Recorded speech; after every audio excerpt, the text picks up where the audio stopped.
ফিরে তাকাই একটি মা, কথা ও কণ্ঠ জাহিদুল জামিন। চাঁদের নরম আলোর সিগ্নতায় মহাকালের সাক্ষী হয়ে দাঁড়িয়ে থাকে। তাজমহলের গৌরব, পিরামিডের শক্তি, প্রাচীন ঐশ্বর্যের কণ্ঠস্বর এখন রাতে নীরবতায় স্তব্ধ। শাহিন শাইলাহি দরবারে আসছেন হুঁশিয়ার। একদিন সম্রাটদের গর্জন শুনেছিল এই জনপদে। ইতিহাসের ভাঁজে ভাঁজে ছিল উজ্জ্বলতা। তবু সময় নিরন্তর চলার সাথে এই গৌরব ধীরে ধীরে ম্লান হয়ে কালের সাক্ষী হয়।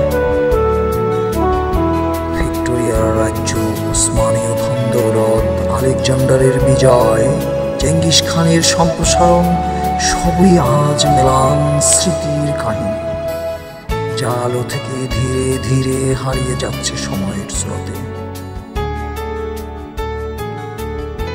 প্রাসাদ ও রাজমহলের গৌরবের রূপের লাবণ্য অতীতের নীরব স্মৃতি হয়ে দাঁড়িয়ে আছে, শক্তি এবং আভিজাত্যের প্রতীক হয়ে। আজ শুধু এক নিঃসঙ্গ গল্পগাথা, হারিয়ে যাওয়া ইতিহাস। প্রাচীন মোগল শাসনের স্মৃতি বিস্মৃতি চড়াই উতরাই ইতিহাসের পাতায় একটি চিহ্ন রেখে গেছে।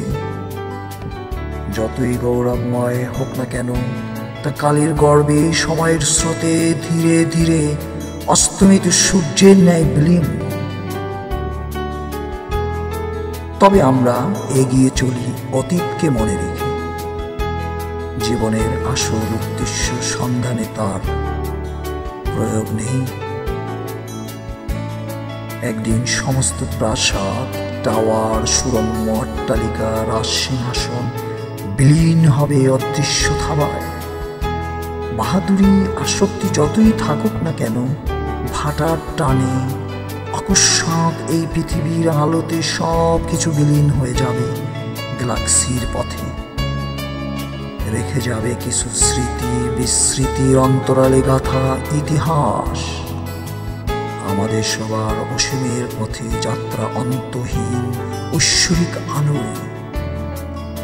অনন্ত অবসানে শুধু স্মৃতি হয়ে থাকবে।